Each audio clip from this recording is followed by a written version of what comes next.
Polyscience. Hey, everybody. Welcome to another episode of Cannabis Tech Talks brought to you by Polyscience.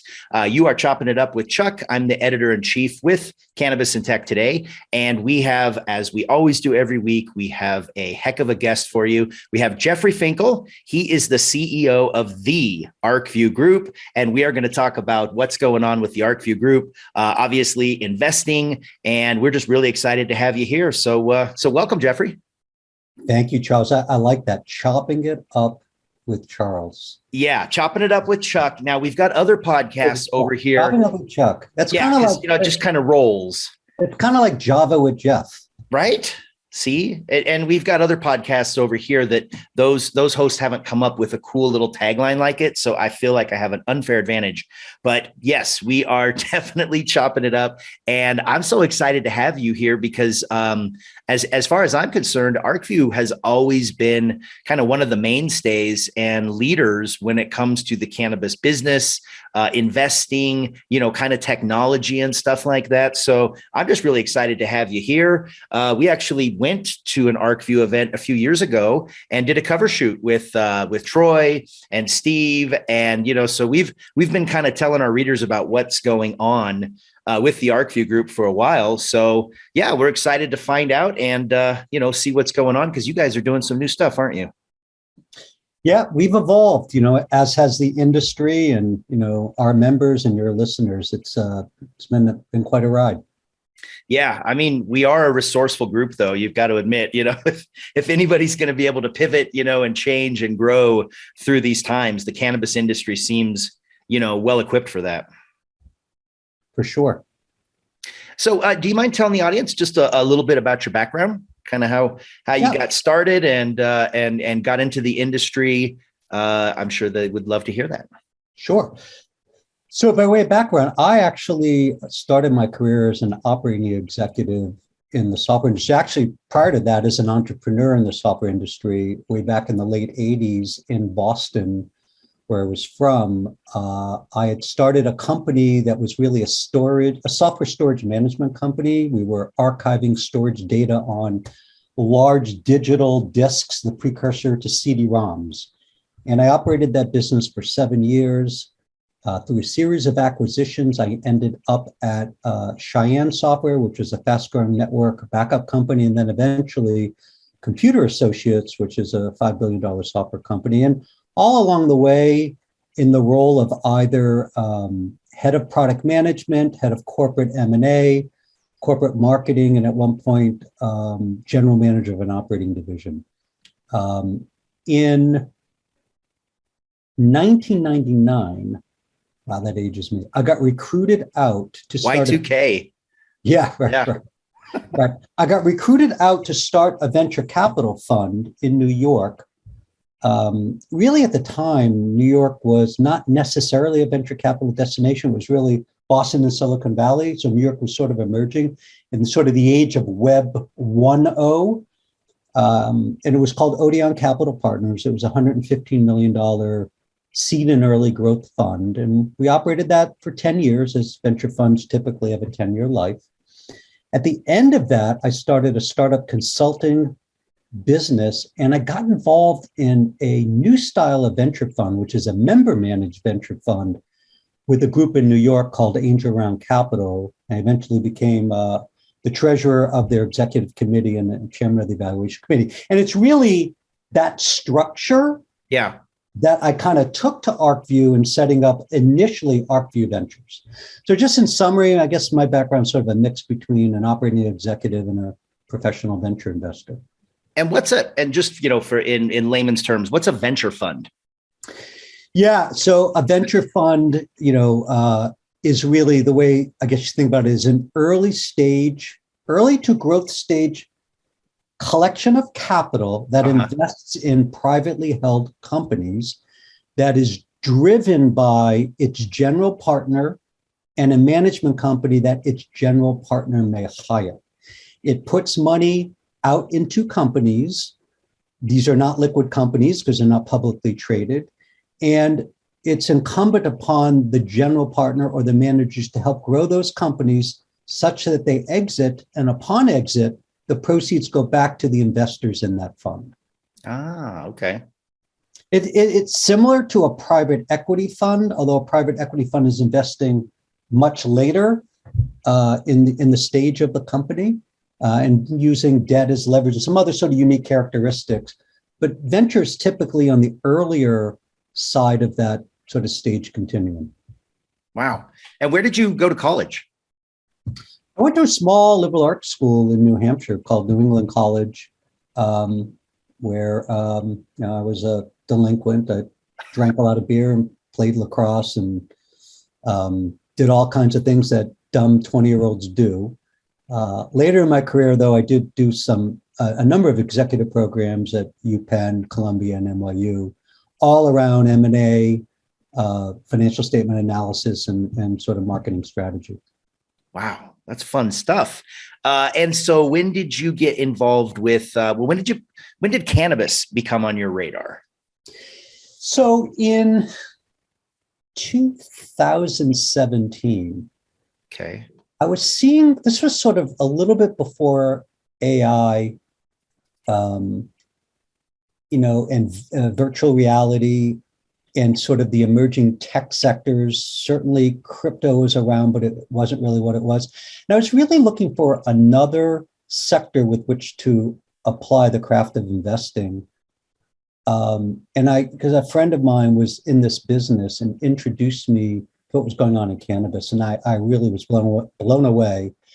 I thought there was a lot to exploit in that gray area between state legalization and federal illegality. Understanding that traditional institutional capital had not yet come into the space, I thought it would be a good place to sort of do something. So, I went on my learning. I found some initial partners, put the fund together. And then over time, that fund I sort of brought over to the Arcview Group and merged and created Arcview Ventures as sort of the umbrella for principal investing at Arcview. But, it wasn't from, I then understood the importance of the plant, and I then understood the medicinal and wellness value. Yeah. But I can't say that was my connect point. It was really more of looking for economic opportunity. Then I quickly got educated on the wellness factor and the social mission. Yeah. And sold. Yeah.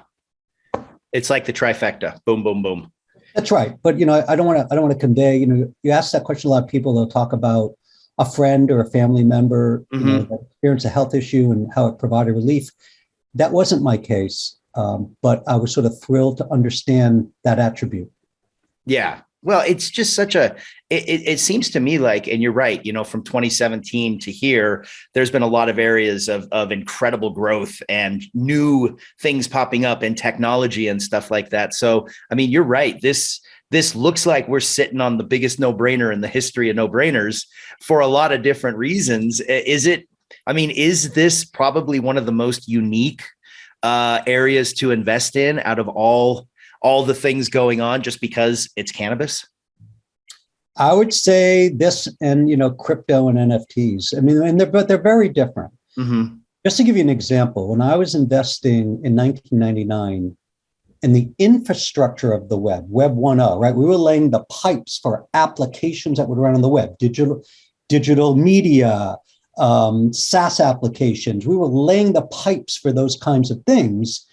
No market existed, right? And then in Web 2.0 in 2006, 7, and 8, with the emergence of Twitter and Tumblr and Facebook and sort of all the Web 2.0 where the community was publishing on the web, it wasn't one-sided. Mm-hmm. Those applications didn't exist either, right? So it was all pioneer work. The interesting thing about the cannabis industry is that demand exists. So, right, pick a number. Let's say the North American cannabis opportunity is $75 billion. That will transition to a legal from an illicit business over time. You pick it, 6, 7, 12, 15 more years. It will transition. But the point is demand exists. It just bought illegally on the street corner. So the play is to play the transition. That did not exist when I was investing in the web. And quite frankly, it doesn't necessarily exist for NFTs and crypto either. Yeah. God, they've been on a little bit of a roller coaster right now. It's like, hey, they're great. Ooh, they're bad. Hey, they're great. Ooh, they're bad. And it's still early, right? It's still early, but look, in the cannabis industry, the publics are down, 90% from their high. I mean, so we've experienced our own volatility, at least in the value of the public holdings, not necessarily within the growth and acceptance in each state and new states coming online. We haven't had as much volatility, but certainly the perception in the public markets have similar volatility. Yeah, and we're gonna dive into what's going on at Arcview and what you guys are doing, but I just want to ask you a couple more questions about investing. Is there's global instability right now.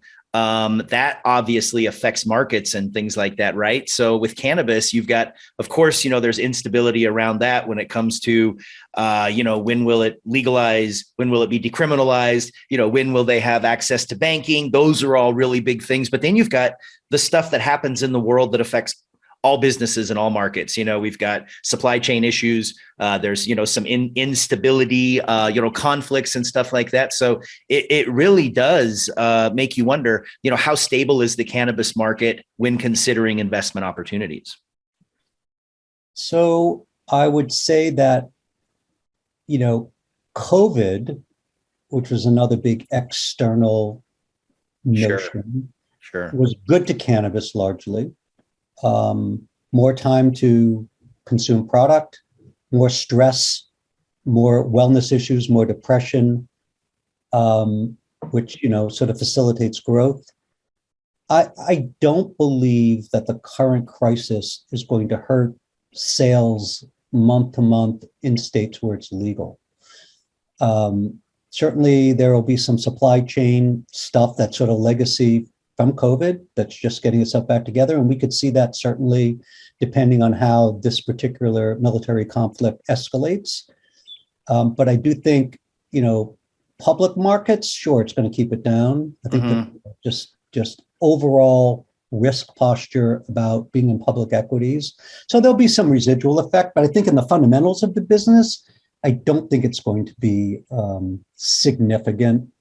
Will sort of support in Congress and the Senate be focused on other things? Yes, I wasn't sort of counting on legalization in the next 2 to 3 years, maybe in that third year or fourth year, and that might get pushed out depending on how this escalates. Day to day, the fundamentals, I don't think are going to be dramatically affected.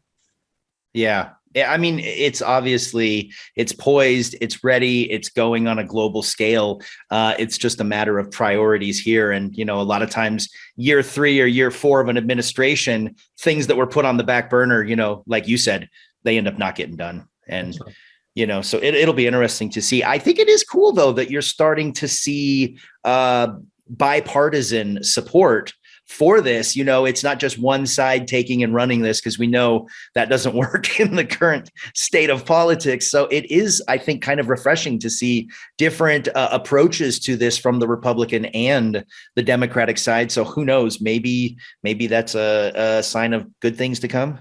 Sure. And, quite frankly, all Democrats don't support cannabis. Yeah, 100%. Right? So it's not solely a partisan issue, right?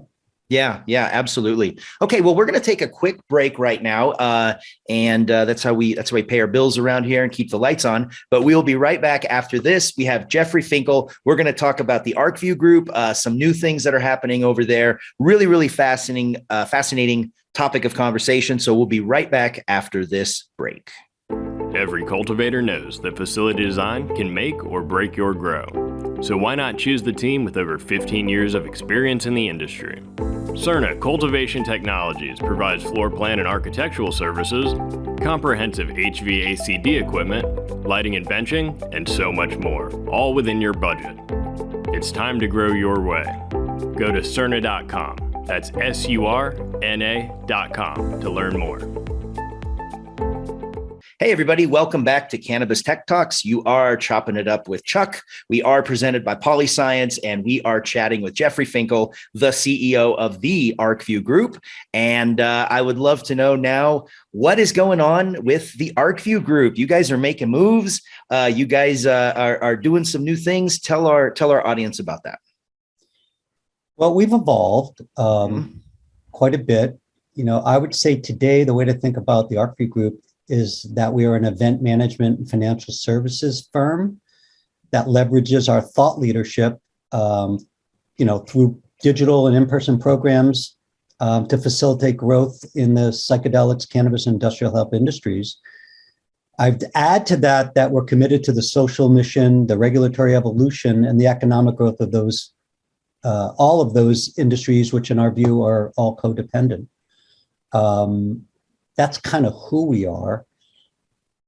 How do we do that? So sort of what are the sort of pieces that make up the Arcview Group now? Yeah, tell us. So, we have our lineage in being an event producer. If you sort of think of Arcview from 2012 to 2019, we were essentially two things. We were an investor network. People paid a fee to see companies pitch and then hopefully place capital in those companies. And we're an event producer that produced 4 large thought leadership events a year and sold sponsorship. So from a revenue perspective, we had membership income, we had sponsorship income. And that's good, but given that in that period of time, some $300 million found its way to over 250 companies, Arcview didn't participate in those transactions and the financial growth of the industry. So our impact was always disproportionate to how we benefited economically. So in 2019, a group, Entourage Effect Capital, was one of the leading growth capital investors in cannabis, came in and took governance control of Arcview and said, how do we leverage this great brand that's had this amazing impact, that has created so much wealth? How do we reposition to be part of that? And so the notion is to, I don't want to say pivot, that would be unfair, but to extend to financial services. So what we did, this isn't necessarily in order, is we created 3 subsidiaries. We created Arcview Capital, which is a FINRA licensed registered broker-dealer, provides investment banking services to the industry, and is soon launching their crowdfunding offering. That's part of the regulated business. Arcview Ventures, which is our principal investing arm. It's the operator of the Arcview Collective Fund, which we were just talking about. It's unique. The Arcview Collective Fund is a member-managed venture fund. Remember before I told you that venture funds are run by their general partner and a management company, which is usually the general partner, but sometimes a few different personnel. This is run by its limited partners.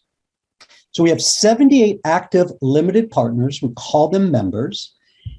It's all committed capital in our treasury. So it's not like a loose network where a company presents, we say, Charles, are you in? You say, nah, I've changed my mind. Jeff, are you in? Yeah, but I'm only going to do 25K, not 50. It's not a pass the hat network. It's committed capital. But all of the members vote on how the fund is run and in which companies the fund invests. They make the decisions. So that's how it's unique. So we've leveraged 78 intelligent, active investors that all come from financial services, cannabis operations, and some who are functional business experts in HR and market research and so forth, to aggregate collective comprehensive due diligence and lend their Rolodexes in support of those companies' growth. So that's the second part. So we have Arcview Capital, Arcview Ventures. And by the way, I would point out that in Arcview Ventures, that's just our first vehicle. We are creating a seed fund with Entourage Effect as our partner to pursue seed and early growth opportunities in cannabis, industrial hemp, and psychedelics. Oh, wow. So that's the second leg. The third leg is Arcview Management Consultant. So we were doing some bespoke consulting work inside of Arcview. We had some interest. We found a senior guy from E&Y that had Big Four consulting experience, and he had an investor group. We said, let's spin this out, run this separately, distribute equity to those investors and those operators, and try to grow a consulting business. And that business is doing very well. So those are the 3 legs of the stool. However, just recently, we announced a 4th leg of the stool, which I'm super, super excited about. operating these 3 subsidiaries, we still had our event and sponsorship business sitting in our holding company. Yeah, I mean, your legacy was events. A legacy. And I felt that it was stagnating there, and it wasn't sort of free to scale and be unlocked. So I was looking for partners. So we entered into a joint venture with a group called McVeigh Global Meeting and Events. They're a private equity funded third-party event producer. So they do that on contract for large pharma companies, CPG companies, the airline industries. They put together both for-profit events, meaning events where they sell sponsorship, and then internal events for the employees of those companies. But they do this in their sleep. They're very creative about venue, about menu planning, about location, how to sell sponsorships, how to create great experiences. So we decided that it made a lot of sense to spin out that business in a JV with McVeigh. We call it Arcview Events and Experiences, where our contribution to the JV is to consult on content and what we should be focused on. And theirs is to be the managing partner, operate it, and execute. So we're really excited about that. We just closed that deal at the beginning of February. We've transferred some of our employees that were on that side of our business into the JV. And they have a senior executive from McVeigh that's sort of serving as GM of that group. And we're now, so they're producing our digital content. You know, we've been producing about 6 webinars a month. They're producing that. You just had one the other day. Yes, that's right. We just did the MCBA, and we did the Mexico town hall, and we did a vape report webinar. And, you know, so we have a big schedule. They're running that. And we're preparing our in-person strategy, which will result in, 3 to 5 events this year, and then more in 2023. Really excited about it. The team is amazing. I cannot believe how culturally compatible we are. So it's great to work with them.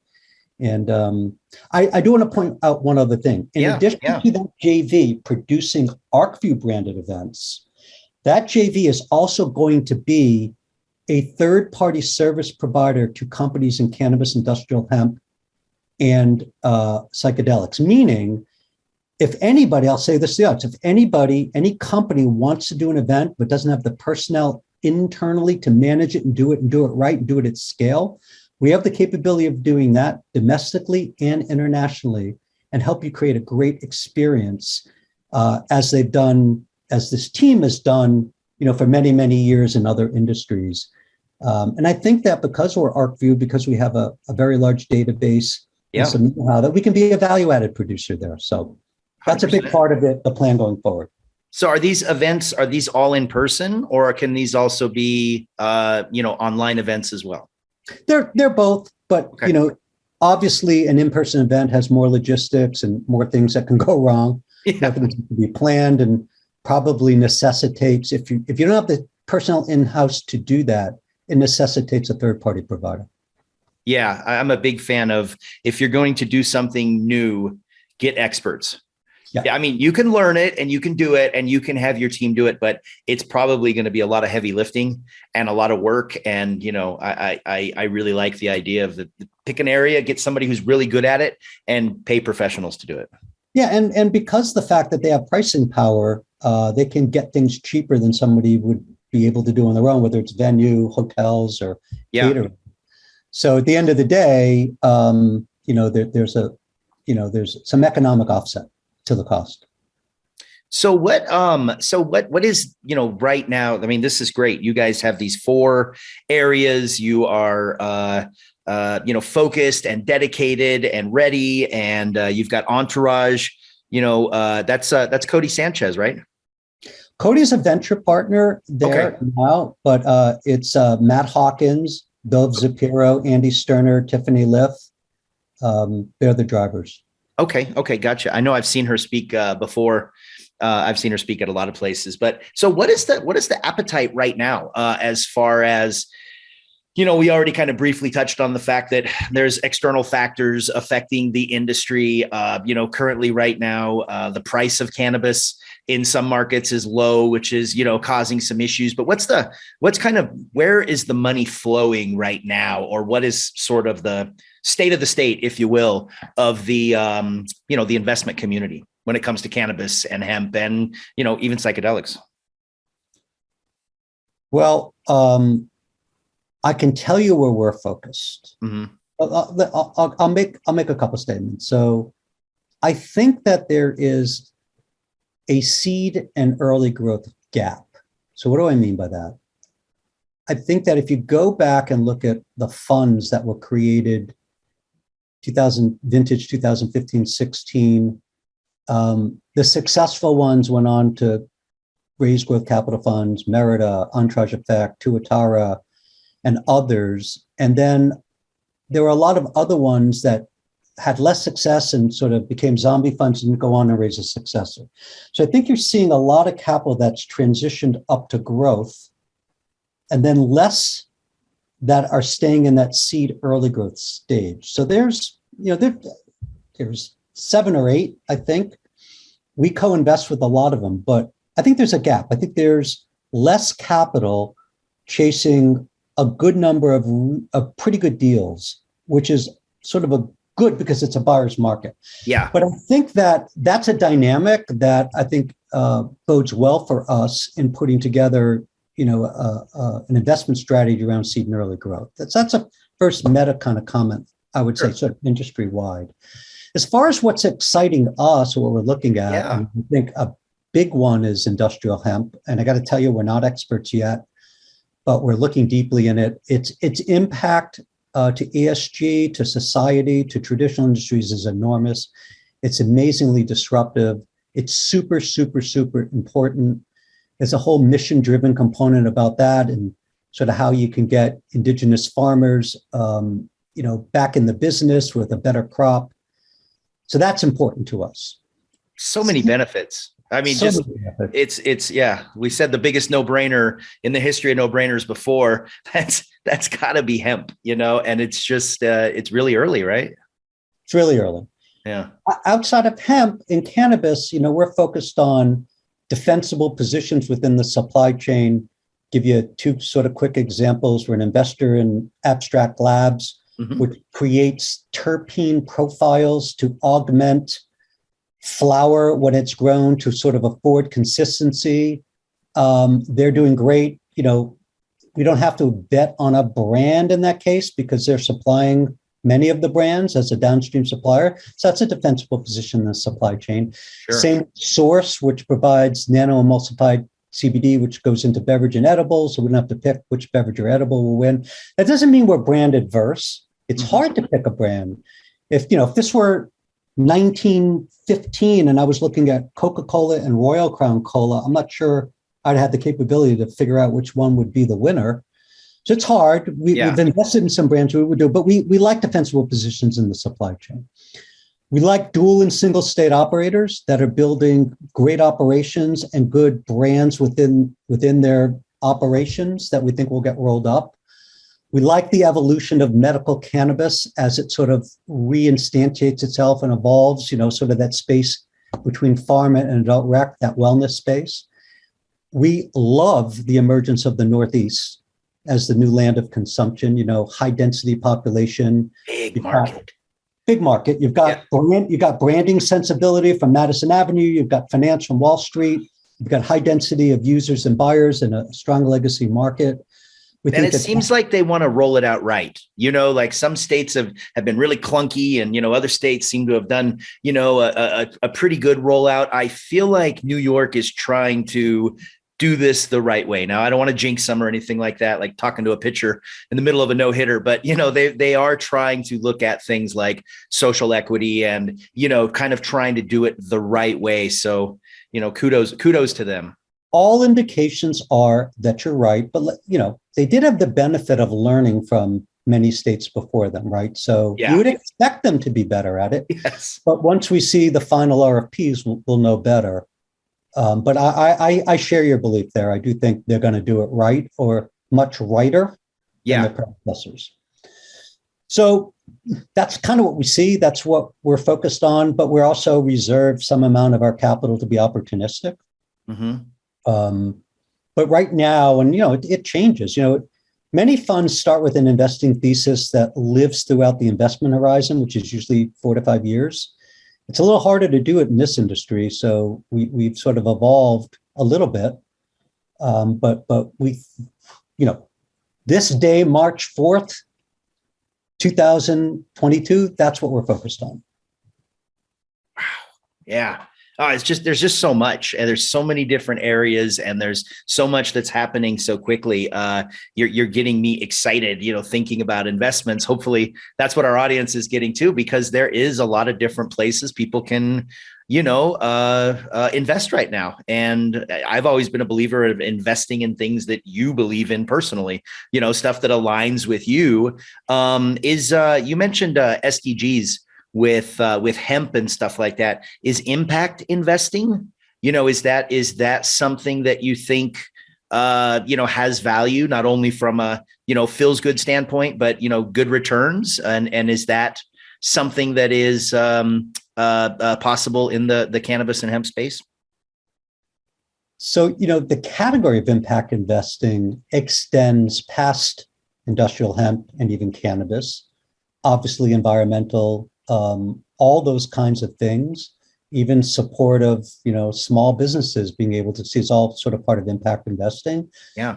Certainly, third world regions, less, all that's part of it. So I don't know that we're that meta category, but certainly industrial hemp and to a large extent cannabis would fall under impact investing. So we are participating in impact that way. We're not necessarily an impact fund because we're narrower, right? But it's a big part. It's, again, like I said earlier, one of the things that really attracted me to this industry was the social mission and how it is good for society across a number of different measures. Yeah. No, I think that's really important, and I think it's going to attract a lot of people in this industry, especially as we get closer to legalization. How far do you think, if you just had to guess, with your crystal ball, what do you think for nationally we got it? Do you think it'll be the next administration, or do you think this one will find the stomach or the time to do it? Well, me and everybody in the industry has never been right. Yeah. I did think it would be this administration, regardless of who was in office. Mm-hmm. Once the Senate and the House went blue, I quickly understood, as the broader public market understood, that was not going to happen, that there were too many other things that the current administration and Congress had to focus on. That's why I think initially all the air went out of the public markets. I would tell you 100% the next administration and the beginning of it. I just think there's too much momentum. I actually wrote a blog post a while back called The Pace of Social Change. And what it talked about was, if you look at the history of every big social change initiative, whether it was the suffragette movement, whether it was gay marriage, whether it was abortion, it was always around the time that 2/3 of states adopted that program that federal legislation was soon to follow. We're well past that. Yeah. Necessarily on the adult side, but certainly in cannabis programs more broadly, we're probably 78% of states. So we're behind. Yeah. I do think with each passing year and each new state that comes on that has a good experience, where organized crime doesn't play, where teen usage doesn't skyrocket, where tax revenues start to materialize, big. And those who are against it see that it's not the end of the world, I think it's going to happen. So I would have told you that it's a 3-year horizon a year ago. Mm-hmm. I'll say it's a 3 to 4 year horizon now. But I think increasingly we're getting there. I really feel like I really feel like there's greater evidence now than there was even 2 years ago that we're going to get there. Logically, I agree with you. And then unfortunately, when it comes to our government, logic doesn't always doesn't apply. I think it has a lot to do with the person in the office. I don't think Trump wanted anything to do with cannabis.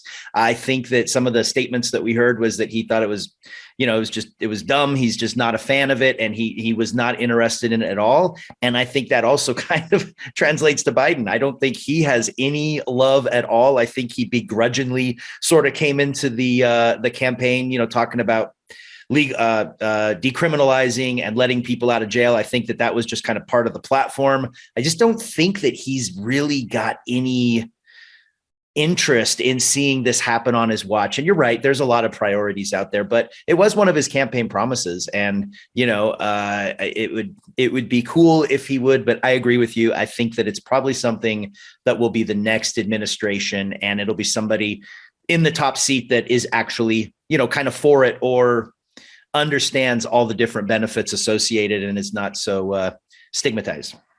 Irrespective of there being distractions, Biden is no friend to the industry. No, he's not at all. No, it's disappointing. He's not. And so I think you're right. I think the odds are, like you said, the next person in there, whoever they are from whatever party, I have a feeling that they're on their watch, they'll get the credit for it. And, it'll be a good thing. Just like some of those other great changes you talked about, big progressive movements, and legalizing cannabis is, I think, progress. So, well, this is great, man. We've really enjoyed talking with you. Can you let the audience know, sort of where they can get a hold of you, or, what's a good, should they go to the website, sign up, follow you on social? Here's where you can do your shout outs right now. Sure. Follow me on social, Facebook and Instagram. I don't tweet as much as I'd like to, but if you want information on the Arcview Group, our site is arcviewgroup.com. From that landing page, you can get access to ventures, you get access to capital, you'll get access to consulting, and read about all that we're doing. And from there, you can get access to the senior executives of each of those divisions. And we'd love to hear from you. And shameless plug, I'm not being paid to say this or anything. I've been to many Arcview events. It is a really, really sharp group of people. Everybody associated, they kind of bring something different to the table. So if you're looking to network with like-minded people, if you're looking to be around smart people, and if investing is your thing, the Arcview Group, you can't go wrong. It is truly one of the kind of premier organizations and has been in this space, from the get-go. So again, congratulations to you, Jeffrey. Thank you so much for being on Cannabis Tech Talks.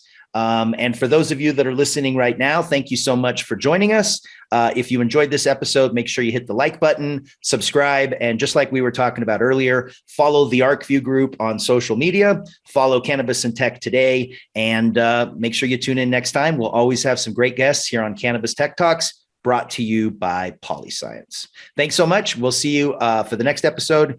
Have a good one. Talk to you later.